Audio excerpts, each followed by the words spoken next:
gummy bear.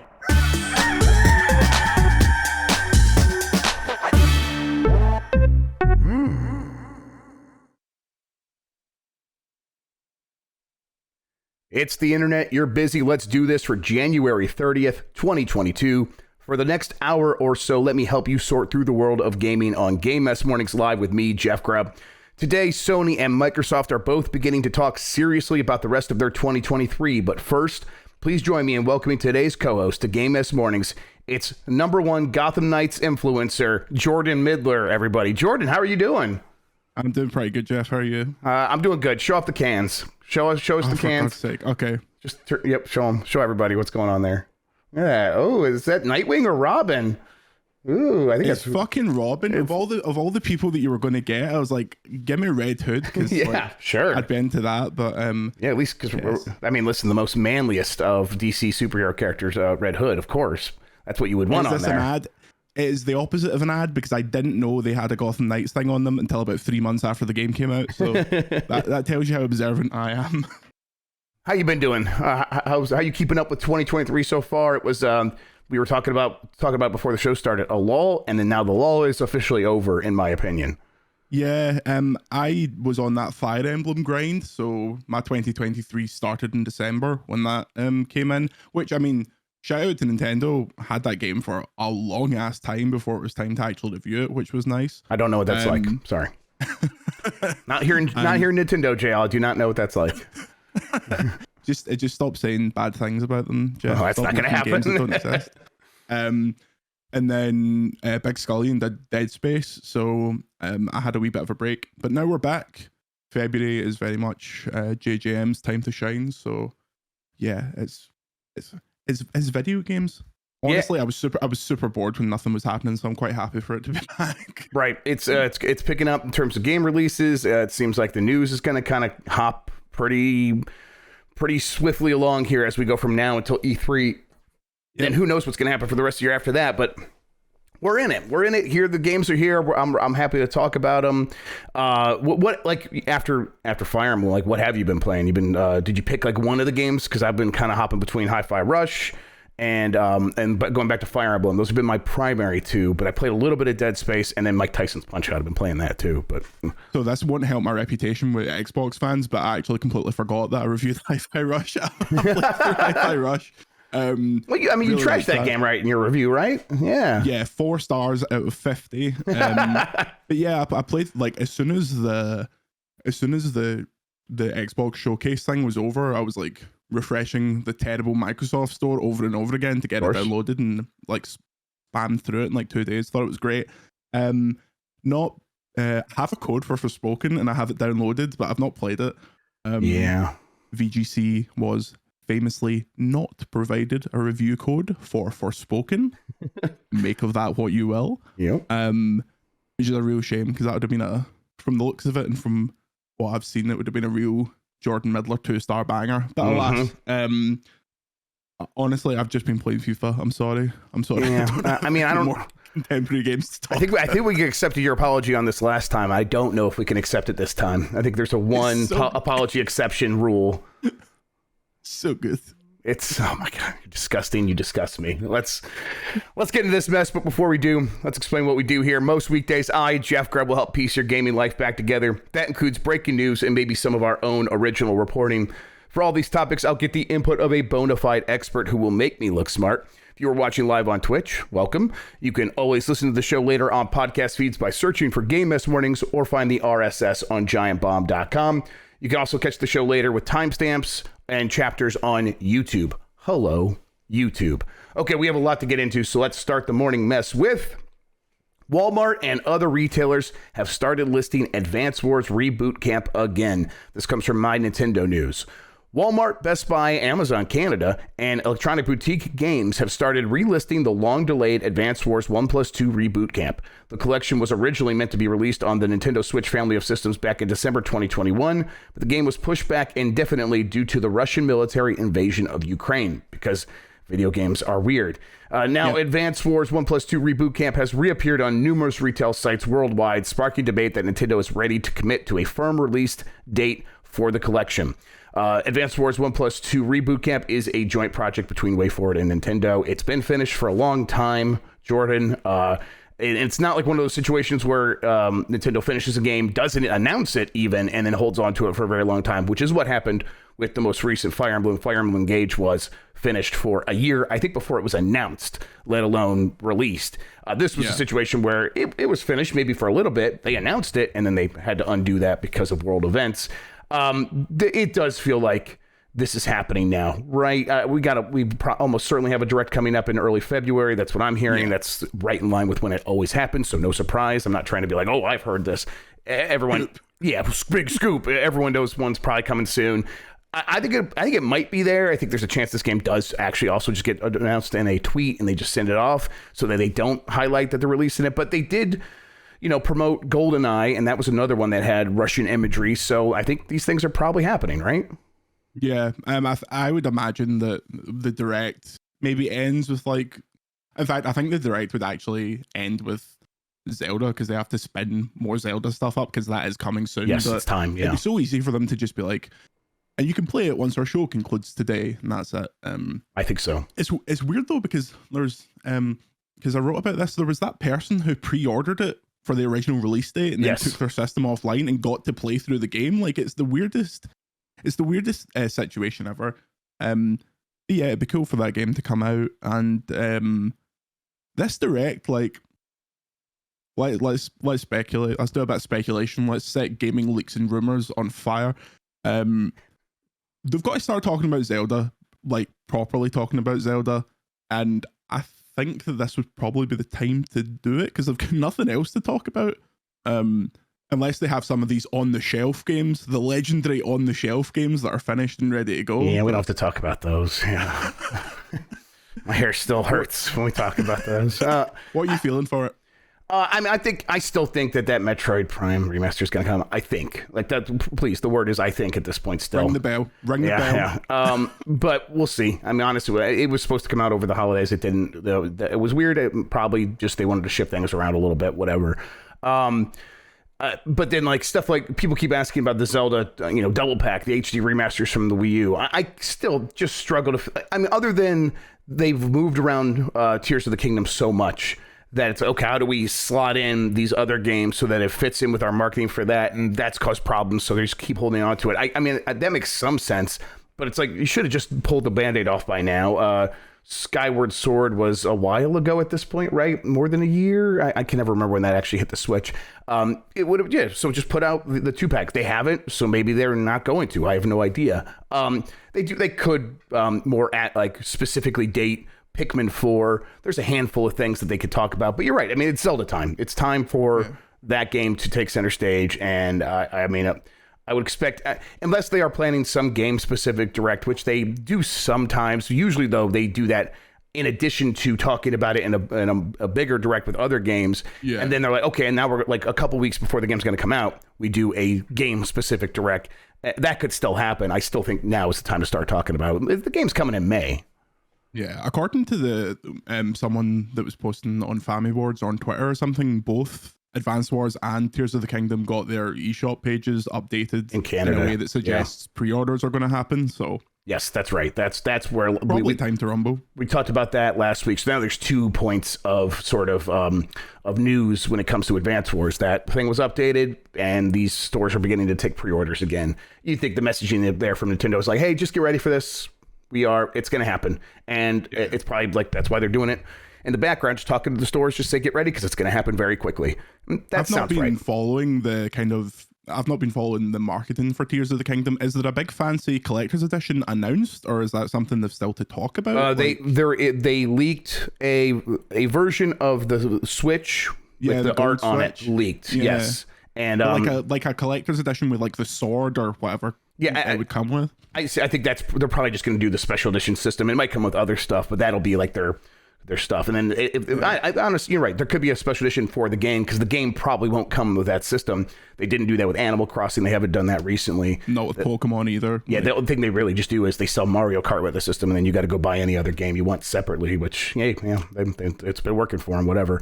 So, I think you're right. They have a lot to talk about in terms of here's how you could spend extra money on Zelda. Here's the game. Here's like the new hook, which really they haven't even talked about that either. Really, they've shown going up through the floor, and it's like they've teased some stuff. How does that really work? What does that really mean for the player? They got to do all that stuff. So yeah, early February.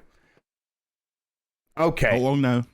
Not long now. Let's move on here. Phil Spencer interview. This comes from IGN, where he said Xbox was too light on games in 2022. But then he implied a big 2023 could await. Speaking with IGN in a brand new interview following this week's Developer Direct, Xbox CEO Phil Spencer addressed many of those troubles, including recent layoffs and the uncertain status of 343 Industries. He also acknowledged Xbox's disappointing 2022, which saw virtually no major releases compared to its competitors. Here's the quote. Our commitment to our fans is that we need to have a steady release of great games that people can play on our platform, and we didn't do enough of that in 2022, there's no doubt. And fundamentally, that's on me. I'm the head of the business. During the interview, Spencer also looked ahead to 2023, saying that it was important to show games to show dates, and as they did in the recent Developer Direct, and talked more about Xbox's summer showcase plans, though he won't say one way or the other whether Xbox will participate in the E3 show. And he talked about the ongoing battle around Xbox's Activision Blizzard acquisition, which he describes as a learning experience. On that front, he just basically said he's more confident than ever that it's going to go through. Asked whether 2023 is a critical year for Xbox, Spencer said in his typically cagey way, every year is critical. Nevertheless, he also said he feels good about Xbox's momentum. When I think about the rest of the work that we're doing this year, it's going to be an exciting year. From a production standpoint, we're coming out of all the COVID at home, and I think we've got a better working rhythm as an industry and things that are going on, and I'm excited. Jordan, there's a lot more to this interview. These are the highlights, but this feels a little bit like them trying to reset the tone for Xbox coming out of those layoffs, trying to get some momentum coming out of the Developer Direct. Do you think he was successful at that? How are you feeling about Xbox other than, just despising Hi-Fi Rush? So was this interview from last week or from 2020 or 2019 or 2018? Because it's the next year for Xbox, then now and forever. Yeah, I mean, that's been the mantra. That's been the biggest criticism you can make against Xbox is the answer to every question has been just wait. And here we are, just wait one more time. Eventually it's got to break though, although we said that before too, right? Yeah. Look, it's fun. It's fun to make wee jibes and stuff like that. But I actually thought that showcase they did the other day was fantastic. I thought it was exactly the right length, the right tone, the right kind of cadence of we are talking about these four things. It's a shame that Hi-Fi Rush showed up on the store and was leaked before it happened. Like that was a shame because that would have been so cool. I think it's still accomplished its job. Yeah. It still hit, but as soon as you saw like there was like a secret game, it was like, okay, that's the Tango thing. Yep. But yeah, it's a weird spot. Spencer's obviously sick to death of answering these questions, and when he gives these answers, I'm sure he is also like, just get these games out because I need to be able to point to something and be like, look at Starfield, look at all this other stuff, and it can't be Forza because that just feeds into the meme of them only having Forza games. So this is the year, maybe. I mean, they have the clearest runway as far as I'm aware, and I don't know anything. You know me, Jeff. Oh yeah, you're clueless. Just an ignorant slut is how I always describe you. Thank you. I'll have that on my tombstone. Yeah, sure. As far as I can see, Sony have a pretty light year. Nintendo, apart from Zelda, is in a massive transition. This should be the year, at the end of the year, we go, oh, Xbox dominated, not even a question. Whereas, when was the last time an Xbox game, apart from Forza Horizon, which are obviously great, has that kind of dominant end-of-year, all-encompassing discussion? Like, the way people were going off their nut about God of War Ragnarok last year, like, when does Xbox get that moment? Yeah, I mean, it's without caveats, that hasn't happened in a very long time. I mean, there's been, when Halo launched 2 years ago, or, more about a calendar year ago, it was with a ton of caveats and all like, everyone had to say, yeah, I like it, but, and then those butts just got louder over time, as you know how I like when butts do. It's clapping. Clapping very loudly. So you're right. They are set up to have a good year in comparison to the potential from maybe some of these other publishers. Maybe, we don't know. There could be some stuff coming from Sony that could just steal the day, and that'll be that. But I mean, even if we put them in a vacuum, it's like this needs to be the year for Microsoft compared to not just the very light 2022, but for about the last 10 years previously. This should be the one that stands out as like, okay, maybe they still weren't like the biggest, most important video game platform in the world, but they are headed in the right direction. I think that's all people really want. And it has started off, I think it did start pretty strong. As you said, I think that Developer Direct was them finding their voice in terms of, okay, well, Nintendo's got Nintendo Direct. Sony has State of Play. We can't just keep going back to the what was their thing called, their Xbox Fireside showcases where they would talk for 2-3 hours and they would talk about 2 games, and then they would have interviews about games that had been out for months, and it's like, oh my god, this is inane. Season 19 of Sea of Thieves. Yeah, it's like, so the Developer Direct at least was like, okay, this is a showcase style that where we can speak to our fans in a way that is exciting and can have like exciting shadow drops come out of nowhere. And then, Hi-Fi Rush, a very big surprise. I think that does set them off like, okay, if they can keep this cadence going, Hi-Fi Rush now, you'll have Redfall in the second quarter. You'll probably have Starfield or Forza Motorsport in the second half of the year, even though they said, we don't know about Starfield. I think Forza probably is around Halloween-ish time.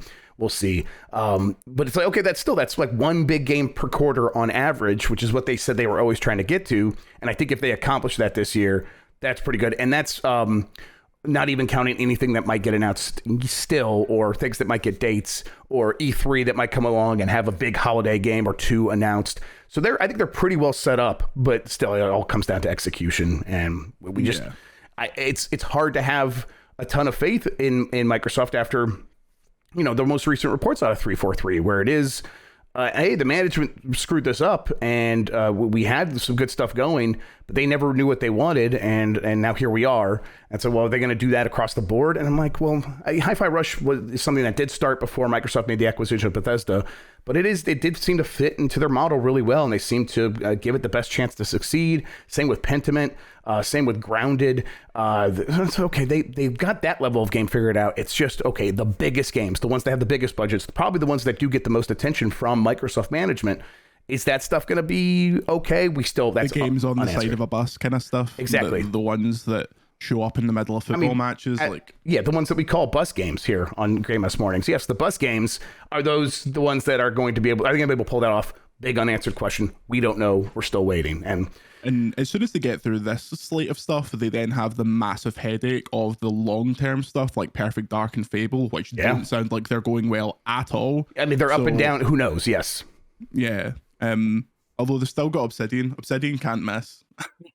In case of emergency, just put a ton of more budget into getting their Worlds 2 out quicker. Weird situation for Xbox. I feel like I could have copy and pasted my answer to the last Xbox story we did last year about the exact same stuff. Like, I'm sure internally they are dying to get over this hump, because we know the history of what Microsoft as a corporation thinks of Xbox and how on a thread it was at one point in the Xbox One story. It's obviously not that dire anymore, but it's going to be an interesting year with tons and tons of games. Imagine the Activision thing falls through. Oh my god. It'll be wild. Either way, it's going to be a year's worth of news in one day when that breaks. Absolutely. Phil Spencer says 343 Industries is critically important to Halo. This is another part of that interview. This comes from Darren Bontheus at GameSpot. Times are tough at Microsoft right now, as the company recently slashed over 10,000 jobs from its various divisions, including key staff at Halo Infinite Studio 343 Industries. With the future of the iconic Xbox franchise unclear, Microsoft Gaming CEO Phil Spencer gave an update on 343's future without directly mentioning if the developer was working on new single-player content. His quote is, "I feel good about our momentum. Obviously, we're going through some adjustments right now that are painful, but I think necessary. But it's really set us up and the teams for long-term success. Halo will remain critically important to what Xbox is doing, and 343 is critically important to the success of Halo. The heart and soul of Halo is with 343 and the team that's there, and I have the utmost confidence in the team that's there and leading the plan that they have going forward." I mean, I think this is once again kind of answering the question without, I mean, as Darren Bothu said, like we still don't know if they're working on single player Halo stuff either for Infinite or for a new game. And that was always the crux of that story. That original report was 343 kind of peeling back a little bit, maybe doing what it does with multiplayer, bringing in partner studios to help work on the bulk of content for new games. I still won't be surprised if that's exactly what's happening here. How about you? Yeah, Halo's a weird one because I loved Halo Infinite's multiplayer like when it came out, but it just didn't. It's a good game. It's just a really good game. The shooting is fantastic. It was just kind of everything around it that kind of faltered when it has to compete with like the Call of Duties. That Call of Duty and Apex, I suppose, in the kind of hardcore space are the only games that are like have hundreds and hundreds of people on their multiplayer and kind of Warzone stuff, constantly new content. And I don't think the Infinite crew was prepared for how how short the attention span is of like multiplayer players now, like the expectations. I think Halo is too big a brand for Xbox to throw away. Like it is still their mascot, even though I saw an interesting conversation on Twitter that was like, who is Xbox's Kratos? And people were replying with like a car from Forza and shit like that. So it's 808 now. It's the cat from Hi-Fi Rush, but yeah. Okay, I agree with that. The Kingdom Hearts main character. But yeah, I think Halo will probably, it feels like Halo is where Call of Duty was like 5 years ago, where Call of Duty fans just hated the games every year, and we had all that shit with like the boots on the ground. Yeah. Is it gonna have jetpacks? No. Yeah. They'll never get over that. As a side note, the jetpack and whatever, if it was either Advanced Warfare or Infinite Warfare, fantastic multiplayer games, irrelevant, but you're right. At this point, it's probably going to be like the start of the next Xbox, where they're like, Halo is back. We're rebooting the whole franchise. It's the original story of Combat Evolved all the way through 3. Forget all this shit. I think they have to get away from either the 343 name or just the vibe, because Halo fans really don't like 343, as you could see in the replies to that statement from 343. So I don't know. How do they rescue Halo, Jeff? Big brain time. Yeah, I mean, I don't. It seems like a long-term play would have to just be like basically what you said. You probably do have to bring in partner studios and so that you can at least scrub the 343 name a little bit from it. And then maybe you could reveal down the line like, oh yeah, no, 343 was way more involved. But I think just kind of bringing in another like just say, hey, we're bringing in id. Like the shooting is not a problem with Halo Infinite. You're not gonna like come in there and fix the shooting by bringing in id, and that's what that would do. But I still think just having another name like that be like a lightning rod to draw attention can help, and then relieve some of the pressure. The big problem is just, having enough content. I mean, I really liked the Halo Infinite campaign up until the corridor stuff at the end, and even that I was like, I'll get through this. This isn't the worst thing in the world. But it's like the game just needed more, just like all aspects of the game needed more. And it's like, well, I mean, how do you solve that? Just a ton more money, but it's like they just didn't have the tools. So it's like I think they just need an opportunity to really reset in terms of like what they're using to make the game. The team coming in and having knowledge already instead of having to build up knowledge from scratch about how to create content. It'll be a long-term process, I think. Okay, let's see. Sony is kicking off Spider-Man 2's marketing with a live-action TV spots that began airing in Australia. This came from a Twitter user, Evan Filarka. The video is, and I'll bring this up here in a second. Let's see here. I got it right here. The video shows like a Spider-Man actually swinging around in New York, and it looks pretty cool. It does say the game is coming in spring, so people thought it was fake, but... This is an American moment. I'm sorry. This is an extremely American Absolutely. moment. Hey, listen, man, I always think about it's weird that it's spring right now over there on the other side of the world. Or right now it's what is it, fall on the other side of the world? I don't know. Summer. It's summer there. So I think about it all the time, but it's like still I saw that. I'm like, what the hell are they talking? Oh yeah, right. Australia has the opposite seasons. So yeah. You think it's American. You don't think that this happens in Europe, that people are like, oh, the other side of the world doesn't exist? No, I was educated in Britain, so I understood the differences. I don't know what that means. We learned all we needed to learn. which is just that America was great and militaries rule. I don't see the issue. Congratulations. Yeah, thank you. Yeah, this is they kicked off this kind of like live from PlayStation marketing campaign, which there's a massive Leviathan axe across the road from the Houses of Parliament in London just now. Yeah, in real life, right? Yeah, real life. They built a big Leviathan axe and like shoved it into the ground in London, which good on them. Is that? Do you think that you could use that to like chop off England from Europe permanently? Just like, oh, there we go, no longer connected to Europe. This is the true Brexit now. But by the time I get off this call, there will be like a culture war thing about it. About without a doubt. On knife crime in London, and I'll be asked to go on GB News to talk about it. But this campaign's interesting. Sony always loves their weird live action shit. Like in the PS4 days, there was that a point in the chat for whoever can remember the name, but it was like for insert name here. It was like for all the times this person won the multiplayer game, and it was all people dressed as Nathan Drake and all that shit. So yeah, it's a cool campaign. I think Spider-Man's probably like done at this point. I'm sure they're ready to just go with it. It's Insomniac. Never bet against Insomniac. For Michael, point in chat. Yeah, I don't think this slips. I think it's weird they've not put a date on it. I also think, based on chats in the background, they're waiting for the Starfield date, and then they'll decide when it comes out. Yeah, I think they're probably thinking about that a little bit. Sony does do that. They've done that with games recently, and I think they were happy to take the 11/11 date with God of War, right? They're like, hey, this is ours now. Look at this. Well, we are going to stunt on these hoes, and it's so I think they are probably looking for that again.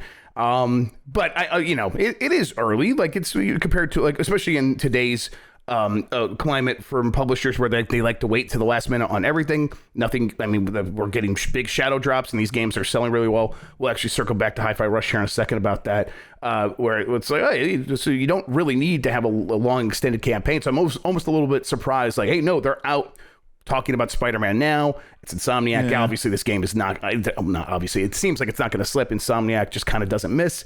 But still, it's like, okay, they're promising it right now for the end of this year. It is their big game that we do know about for 2023. But when's the second Spider-Verse film coming out? This summer, right? I think it's beginning of summer. I think so. I can't remember the exact date, but that's June 2nd, 2023 in the States. Okay. Yeah. Put out the release date trailer ahead of Spider-Verse in the cinemas. There you go. That's it. Yep, Spider-Man's gonna crush. Predict it right now. Predict a date for Spider-Man. I think that sounds right. I mean, that could be like their big summer thing where they aren't participating in E3, but they still have some news to announce. Jeff, I'd like you to predict a specific date when Spider-Man 2 is going to come out, and if you get this right, I will shave my head. Very cool. All right, let's say the first Tuesday of November. There you go. First Tuesday of November. Okay, there you go. Get in Giant Bomb chat. Log it. Someone here's on the line. Someone set a reminder. All right, there we go. The other half of this story, Sony's new PS5 ad could be teasing Uncharted 5. This comes from Chris Scullion at VGC. A new Sony ad designed to promote PS5 could be teasing Uncharted 5. The new promo, titled Live from PS5, features a series of live-action news reports reenacting scenes from various PlayStation games, including God of War, Horizon, Gran Turismo, and more. However, among all the clips from current and upcoming PS5 games, one live-action clip stands out as being unrecognizable. It shows a young woman in a cave with a flaming torch. In a separate brief clip, she can be seen blowing dust off ancient artifacts. The clips are the only shots that aren't immediately recognizable, suggesting they may be from an unannounced project. In a blog article introducing the ad, Sony said the new spot hints at the breadth of extraordinary experiences taking place in the PS5 universe through the style of a live news channel. See if you could spot all the game references. Do you think this is Uncharted 5 getting announced, or not getting, but getting teased? Yeah, absolutely. I think this is. It won't be called Uncharted 5, but I think, and I don't even know if it will be. Uncharted 4 is like 5 years old at this point, but I don't think it will be the character teased at the end of Uncharted 4 either. But Uncharted's a big franchise. Naughty Dog obviously cannot be bothered with it anymore. But right. PlayStation have studios that can go and do that work. If it is not that, why have that bit in there? It's also very strange there was no Last of Us clip in that trailer at all. Like, maybe this was oh well, obviously this was created before Last of Us became like the cultural zeitgeist, but yeah, every single thing in that is a reference to a game apart from that, which leads me to think yes. Wasn't there reports that there was like an Uncharted 1 remake happening just now? Yes. Anyway, Yeah. So the legacy there is, and let me turn this on loop while we talk about this. The story there was the Visual Arts Group wanted to do Uncharted 1 remake. Then it was decided by Sony that would be too much work because Uncharted 1 is a little bit too old. So the amount of effort required to put into it to get it up to date would be a little bit more than, say, a Last of Us remake. Visual Arts Group started working on that. Naughty Dog was like, hey, bitch, that's ours. You can't touch that. That's us. So Visual Arts Group got relegated to supporting Naughty Dog on that remake. And really, that was probably the right call because Naughty Dog has a lot of people working at it. And they have a long time between now and their next big game that's not Factions. So the people that were just kind of sitting there fruiting their poot were like looking around like, what can we work on? Well, we can work on this remake. So that's kind of like the thinking there. This meant that the Visual Arts Group that was kind of left to the side, like, what are we going? I imagine here this is Sony wrapping back around and saying Visual Arts Group probably can begin making its own games, standing on its own. Naughty Dog doesn't want to do Uncharted this time. The people involved do have experience working on a big Naughty Dog remake, and maybe now that means they'll have the tools in place that'll make it easier to do the visual side. So then all the work that needs to go into the gameplay side will go a little bit more smoothly, and they can focus on that. That's my guess. What I always heard was Visual Arts Group got taken off that, which is why some main people did leave Visual Arts Group a couple years ago. They're like, we wanted to do this. This was going to be our thing, and then we got taken off. So we're going to go around pitching people on our new studio. I think they did get funding, and so yeah. This is something that I think almost probably could have got announced late last year at that PlayStation Showcase that didn't happen. So they'll probably talk about this pretty soon, I'm imagining, which is why it's in this, right? Yeah, there was. I don't know if it made into that VGC story, but we're talking about it in the work Slack that they also teased RE4 remake in a live action trailer before it was ever announced, like Sony did. So they have previous for this. We are talking about a daft marketing campaign specifically because they had a nice wee tease in it. So yes, yeah, give it to Visual Arts Group. I mean, if Visual Arts Group can like succeed to the Blue Point throne of being this like adopter of old franchises, because that's obviously not what Blue Point do anymore. I feel like the Blue Point remake era is firmly over from everything kind of in the ether. So yeah, Visual Arts Group seem like hopefully a capable bunch. Can they emulate the writing? Everyone loves that kind of dialogue these days. I don't know if you've been on Twitter, Jeff, but people are into it. It would be the writer from Forspoken, the writer from Hi-Fi Rush, go over to Visual Arts Group and make the most unbeatable game ever made. I need it. I need it. All right, let's wrap back around. I'm going back to this Hi-Fi Rush story that I skipped, Jan. Hi-Fi Rush outsold Forspoken on Steam at launch. The three biggest releases last week were Dead Space Remake, Forspoken, and Hi-Fi Rush. The latter is interesting as we did not know. Officially, there were rumors of its existence until it was suddenly announced and released on January 25th. As it turns out, not being hyped beforehand did not hurt the game at all. In fact, it was quite the opposite. SteamDB has now summarized the 10 best-selling products on Valve's platform last week, and it turns out, despite being widely available with Game Pass, Hi-Fi Rush actually outsold Square Enix's very hyped and massive JRPG Forspoken, which failed to even make the top 10 on Steam. To make things even more impressive, SteamDB measures revenue, and Hi-Fi Rush is a $30 product, and Forspoken costs $70, which reveals that the difference in units sold is even bigger. Dead Space Remake, meanwhile, was, of course, the biggest release of the week. It was number 3 on the chart, although these charts are pretty messy. They have, like, multiple entries for each game. For Dead Space has multiple entries. Some of them are the old version of the game, obviously getting packaged together, but whatever. Clearly, Dead Space doing very well. I did check like the SteamDB like current, and I think this is sourced right from Steam. Top currently global selling Steam games, and Hi-Fi Rush is number 9 on this list. And I was like looking for Forspoken, not in the top 100. You have to go to the second page. And then you get, I think it was Forspoken was at 101. Yes, 101 right there. So kind of I don't know. You think, well, okay, maybe Forspoken much more popular on PS5, but I think you could kind of do a similar thing where it's like, well, Hi-Fi Rush you can get at no additional cost through a subscription to Game Pass, and that works on PC. So wouldn't that also offset it? And it's like this game is still selling enough to make more revenue than Forspoken. Clearly, Forspoken is just stumbling, right? Yeah, the kind of the word on the street in Forspoken was so poisoned by the time the game actually came out, especially for that PC audience that is, you'd assume, more chronically online than the people that would just pick it up in like a Walmart or whatever on PS5. It'd been memed to death. It was all over TikTok. It was all over Twitter. So yeah, it seems like a pretty substantial failing that I'm sure there will be articles in like 2 years being like reassessing Forspoken, as happens with all of these games. But Hi-Fi Rush is a great success story. I think that Tango is super interesting. I thought Ghostwire Tokyo was a much more interesting game than it was a good game. Sure, yeah. But they really seem to have nailed it. There are things in Hi-Fi Rush that make me wish I was playing Hi-Fi Rush 2, because it's like, if you got like a second go at this would be smoothed out and this would be like perfect. But from something that was just out of nowhere, it has such chronic PS2 energy that I really appreciate. So I think that's a very European way of putting it. Everywhere else we would say has Dreamcast and GameCube energy. You Philistine. You just played the GameCube or the Dreamcast. You disgusting Philistine. Yeah, but their cultural importance, it's just their cachet is up. We don't have to have this conversation. Higher than the PS2? Horizon Forbidden West alpha multiplayer footage leaks online. This comes from Vicky Blake at Eurogamer.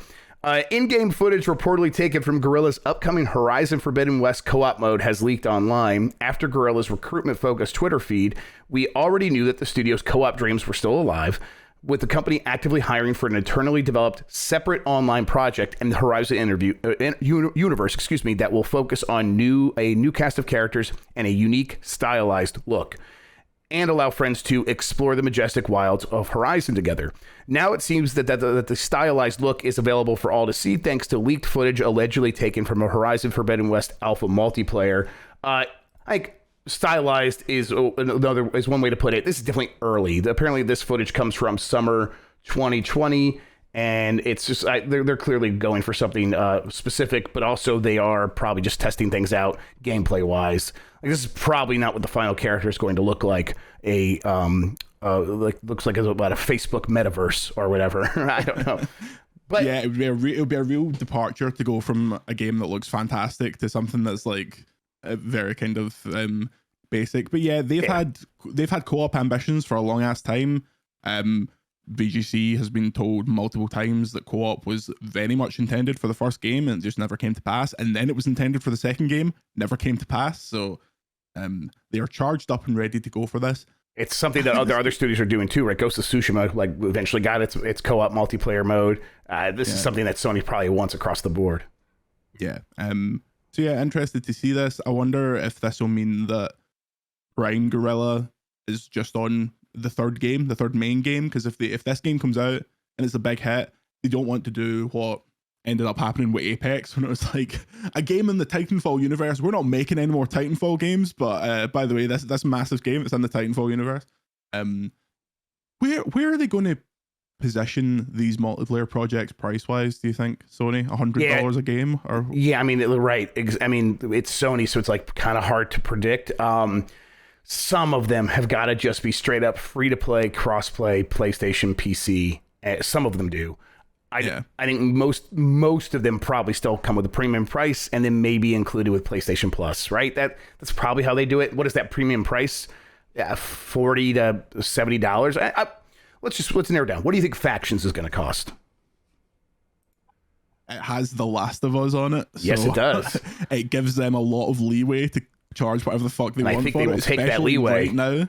Yes. I can imagine they do a full price version where you get tons of shit, and then like a super pared back version where you get nothing for 20, maybe. They're not going to make it free. Modern Sony doesn't make Factions free, No. at least not off the jump. It should be free for people that pay the PPP, the PlayStation Plus Premium, including fucking idiots like me who got charged £100 the other day and had no idea where it was coming from. It just like appeared in my bank and I'm like, oh Christ. Yeah. Fucking Hot Shots Golf on the PS1. But yeah, I think Sony's multiplayer, there will be Sony-shaped stumbles as they progress into this multiplayer era, as there always are. But I think Factions could hit huge. It's hitting with like a one, the IP has never been hotter. Two, this kind of survival shooter is very hot right now. Yep. And as you can see with like the PvP VE stuff is really popular. Like DMZ is quietly taking over Call of Duty. Like extraction so based into it. games are huge. Yes. Yeah. So I think if they can get people, if I was internal at Sony, I would be really pushing just have one version of it that is as close to free as humanly possible. Give them absolutely nothing, no skins or points or fucking battle passes or whatever. Just get this in people's hands. So yeah, we'll see. Yeah, I mean, you spent hundreds of millions of dollars acquiring Bungie, and you did so explicitly to take on their knowledge about how to like operate these games. One of the things Bungie's going to tell you is being free to play is pretty important. Having some way to access the game at a very low cost or no cost is crucial. Sony's probably going to listen to that. I think, but I think you're still right. The stumbles will take the form of Sony just being a little bit, having that hubris, just as it has recently. Yeah. Would you like it? Would you like an extraordinary prediction on this? Yeah, let's do it. Last of Us Factions release date June 14th, 2023, exactly 10 years after the release of The Last of Us. I like it. That's good. Or they do September 26th, which is the Outbreak Day, or 27th. Some nerd in the fucking chat will correct me, but yeah, one of those. I love it. £100 on it. All right, yep. Set a reminder, everybody. A rumor says Rumbleverse could be shutting down next month. This comes from Alex Hopley at Game Reactor. Epic Games' Melee Battle Royale titled Rumbleverse, could be shutting down next month, even though it has only been out since August 2022. This rumor comes from Tom Henderson, a trusted gaming insider who has heard that Rumbleverse will be taken off the Epic Games store page. The listings could even start today, according to Henderson. Rumbleverse initially appeared to be quite a unique battle royale, allowing for melee combat only, with players being given an array of attacks that could take down their opponents. However, it seems that the game has not managed to make the cut, and should these rumors prove to be true, it will have had a very short life. This is a shame, because there is nothing wrong with Rumbleverse other than maybe it appeals too much to the fighting game community, so that when you go in there, you get your ass kicked. And it's, oh man, the fighting game community should be able to have nice things. It's like, I don't know what else you do other than make the game the way that they made this game. It just seems like one of those circumstances where, for some reason, the world wasn't ready for it. Yeah, it's a real shame. I thought Rumbleverse was so much fun, just being able to like powerbomb someone off like a 50-story building and spin all the way to the ground. But like, it seems like the era of a battle royale coming from nowhere and actually generating an audience is just kind of past now. I'm sure you've heard what has been rumbling about the internal fear at Ubisoft about just how many battle royales they started and how much money they poured into battle royales, and they're just watching it all drain away. Feels like the era coming to an end. It's a shame. Iron Galaxy, really great developer. The passion for the horror that is professional wrestling that was poured into Rumbleverse was really evident. And yeah, I thought that game was great. I really hope this isn't true, but I could also see it happening, although I thought it might have happened by now if it was going to. But yeah, we'll see. It sounds like this is going to happen really quickly, so we'll keep an eye on the story. New Tomb Raider movie reportedly in the works as part of Amazon's huge plans for MCU-like franchise. This comes from Eddie McCoo at GameSpot.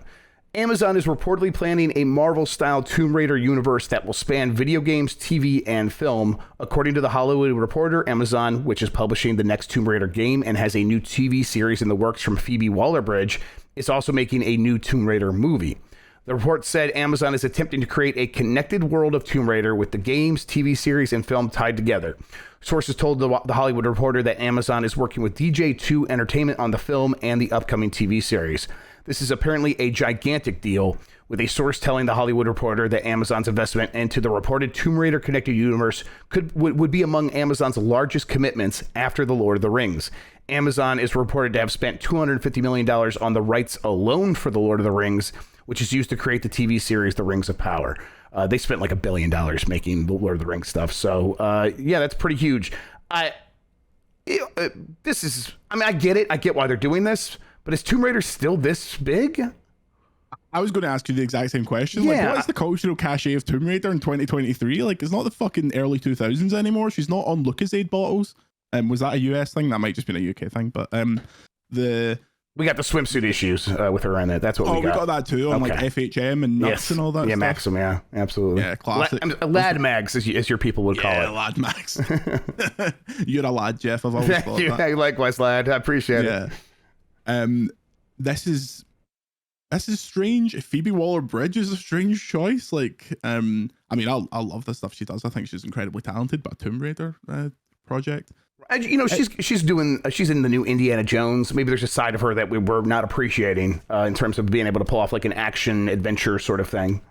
Yeah, sure. I mean, I suppose I'm in this mindset that I'm like, oh, you have to be a fucking Tomb Raider stan to make or like a big video game fan to like get it. But the thing is, as we know with the Dark Universe, cinematic universe, and like projecting a universe from the first project seems like an almost impossible task. Why can't they just make like a cool Tomb Raider film or series? Yeah. And if people like it, then think, okay, let's expand this out. Furthermore, what the fuck is there in the Tomb Raider canon to expand out into a fucking, this ain't Star Wars? Like, what is it going to be? A pure is it even like The Witcher though? Because they're seeing The Witcher, right? That's what that is the prototype for everything we've seen since in terms of the connectedness between games and TV and movies. And I mean, maybe Tomb Raider can get there. I think it's possible that we are just not tapped into like, oh, there is this demand for Tomb Raider to come back and be as important as it once was. Maybe it doesn't feel that way to me, but maybe it's there. But I think you're right. Even if that stuff is there, it is still difficult to say we are going to make a universe that is going to be interconnected and deliver on all this stuff. And because the games do well, the shows and the movies are going to do well. And because they do well, we're going to sell even more games. Like, it's very easy to say that stuff. I remember a couple weeks ago, like when all the Ubisoft stuff was happening, our buddy Chris String was just like, their big problem is they don't have a GTA Online. It's like, yeah, you can just say that. Yeah, your problem is you don't have a game that makes infinite money. Your problem here is you don't have a universe that makes infinite money. Like, yeah, it's easy to say. From getting from here to there seems like such a long leap. I guess like they have a lot of money they're going to throw around. They're going to try. I suppose Tomb Raider, if you can't get your hands on a Witcher, a Last of Us, a Cyberpunk, maybe Tomb Raider is the next best thing. I don't know. It doesn't feel that way, but maybe it is. Yeah, I don't. It also relies on that next game being shit hot. It can't just be like good or fine or great like that last trilogy was. It has to be like significant. Yeah, I don't know. Tomb Raider feels like a series and a franchise that the longer it goes on, it's like, let's just leave the memories alone, you know? We don't always have to go backwards to this stuff. Yeah, I think that when those games were that new trilogy, when those games were hitting, people were very excited. But I think that's what most of this concern for me comes from, is when that third game just kind of didn't hit. People were like, all right, and moved on. And like forgot it in an instant. And it's like, oh, damn, all right, no one cares about this at all. Yeah. So Lara Croft is not the cultural icon that she once was, you know? Yep. Yeah. Although if this happens, we could get her back on the Lucasade bottles. Like, yeah, I'm really there's some UK people in the chat. There's some manky Brits that remember that of the 90s. I hope you find each other. Capcom expects to sell a record 40 million game units by the end of the fiscal year. This comes from Ollie Reynolds at Nintendo Life. Capcom has today released its latest financial report for the third quarter of the fiscal year ending March 2023. In it, the publisher states that it expects to reach a record 40 million in unit sales by the end of the period, driven in large part by the Monster Hunter and Resident Evil franchise. The forecast comes after the publisher confirmed it has sold an incredible 29.1 million units during the fiscal year so far, up from 25.8 million the year prior. This is primarily due to the growth of catalog titles, including the remarkably successful launch of Monster Hunter Rise Sunbreak, which recently surpassed 5 million sold. I was putting the story together pretty quickly before the show, and I'm like, okay, so they are trying to get from 29.1 million to 40 million units, and they have Resident Evil 4 coming out. And so far, let's see, Monster Hunter Rise has sold 11.7 million units. Resident Evil 2 has sold 11.2 million units. So if Resident Evil 4 does a pretty quick one of those, they're going to get there no problem. Resident Evil 4 is going to be huge, right? This is happening. Yeah, Andy played it just like back end of last year and said, and he's a massive Resident Evil 4 fan. Like he was one of these people that had like a Japanese GameCube and all this fucking nerdy shit. So he was like, yeah, this this is going to hit. A really faithful remake, seemingly, not a departure in the way that kind of, not that 2 and 3 were departures, but they had to be updated more because of older games, etc. I mean, it's the thing we were talking about with Uncharted versus The Last of Us. One, those games needed more improvements, and 4 probably doesn't. Yeah. Apart from if they could make 4 like play good, that'd be nice. But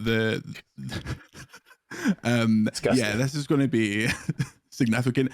Let's just get this out of the way so we can get Resident Evil 5 remake. Come on. Oh, you just disgust me in every way. Or there's nothing wrong with Resident Evil. Well, there's some things very wrong with Resident Evil 5. In terms of it being a fun game, as you're playing co-op, then it's... I've done enough damage to my reputation on this website. Let me just be absolutely clear that Resident Evil 5 and 6 are terrible. Everyone relax. Everyone calm down.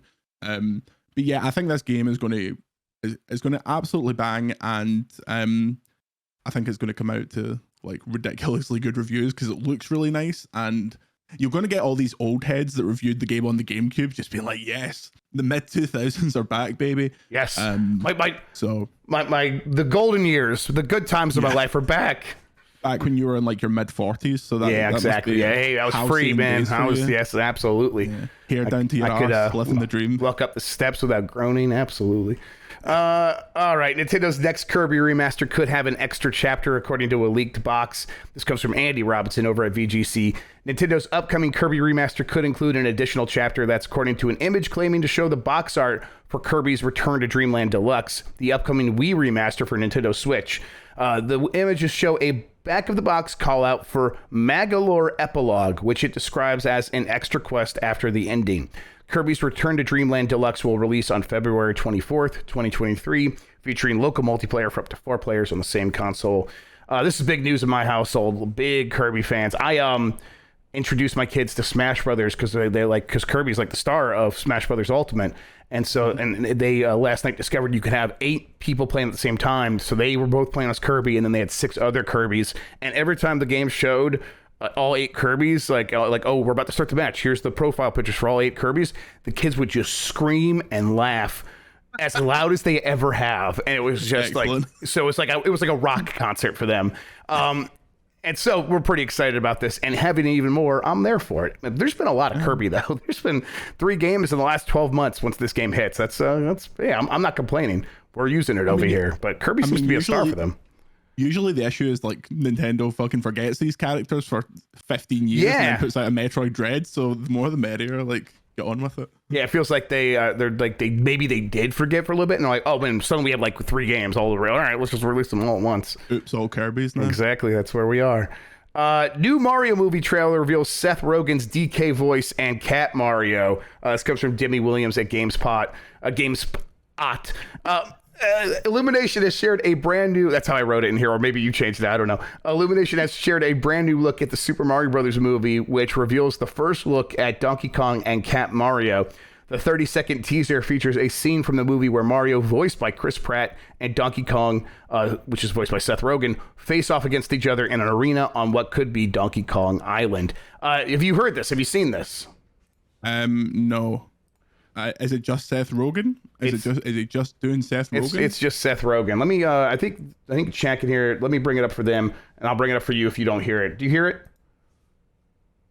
I do not hear it. Okay, I'll hit this, and I think you'll hear it. Oh, I can hear it. Right.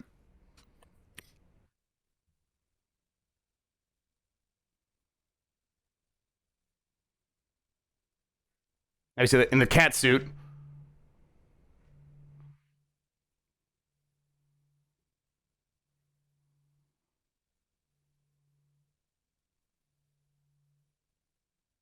All right, how you feel about that?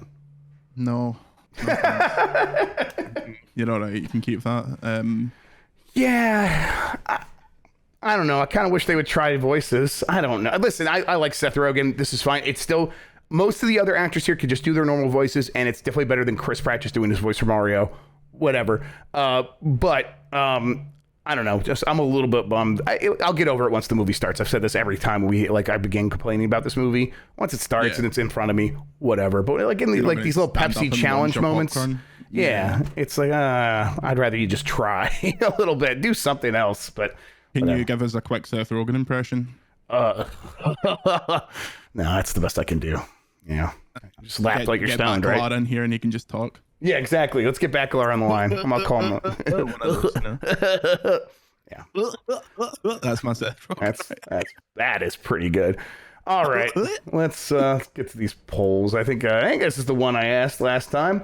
Are you still interested in E3 if Xbox, Nintendo, and Sony don't have a physical presence at the show? 41.5% said yes. 58.5% said no.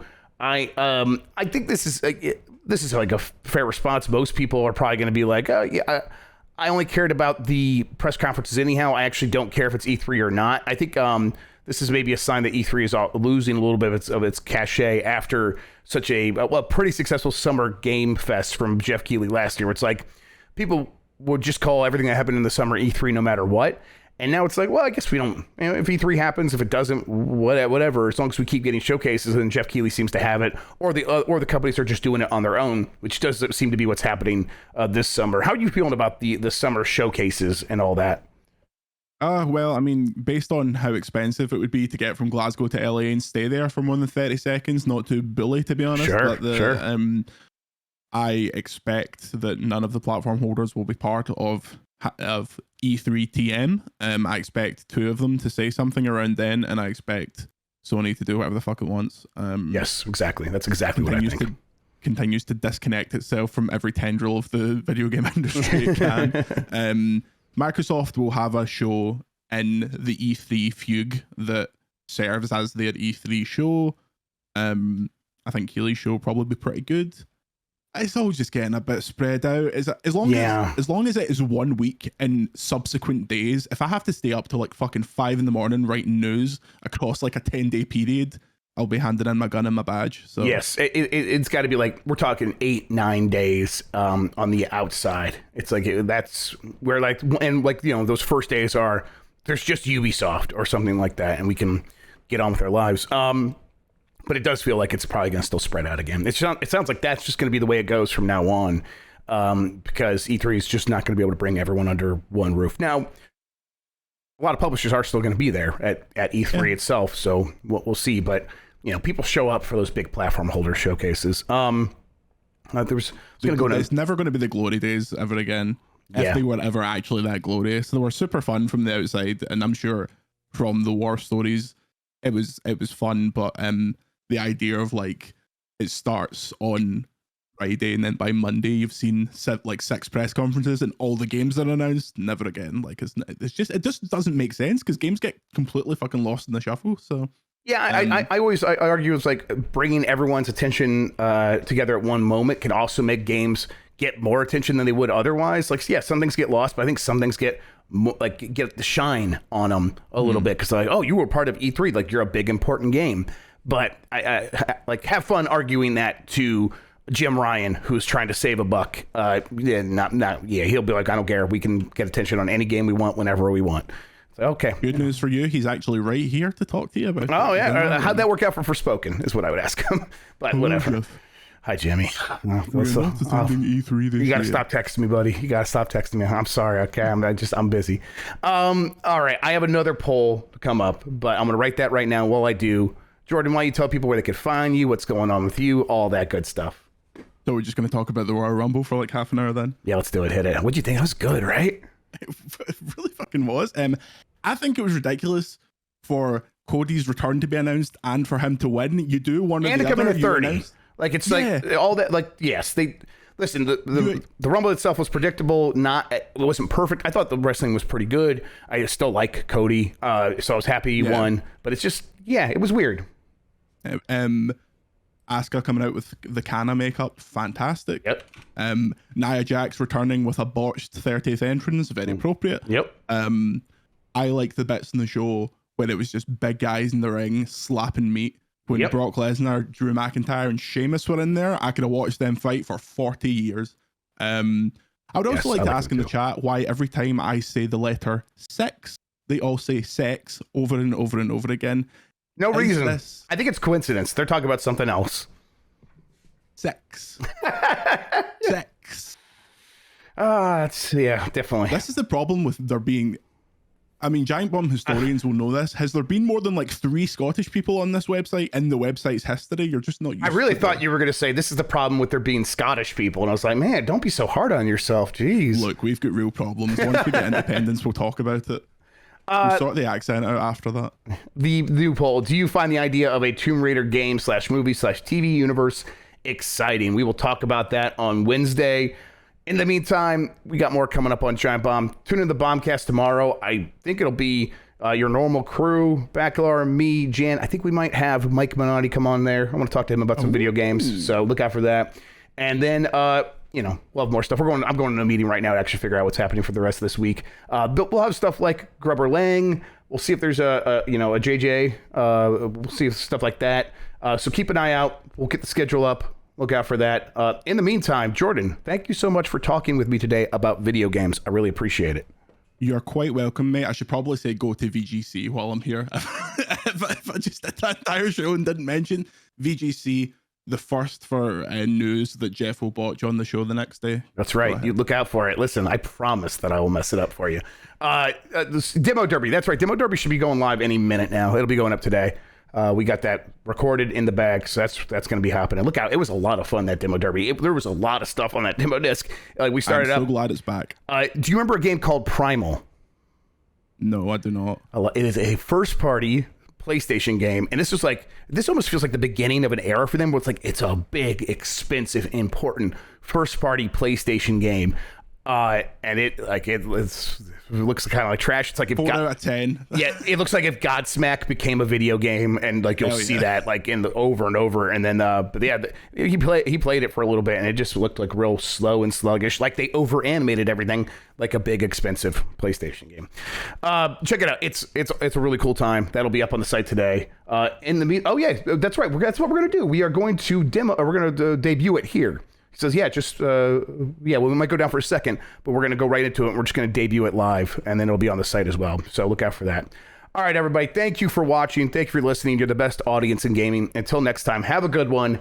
Take care of yourself, and goodbye. For now.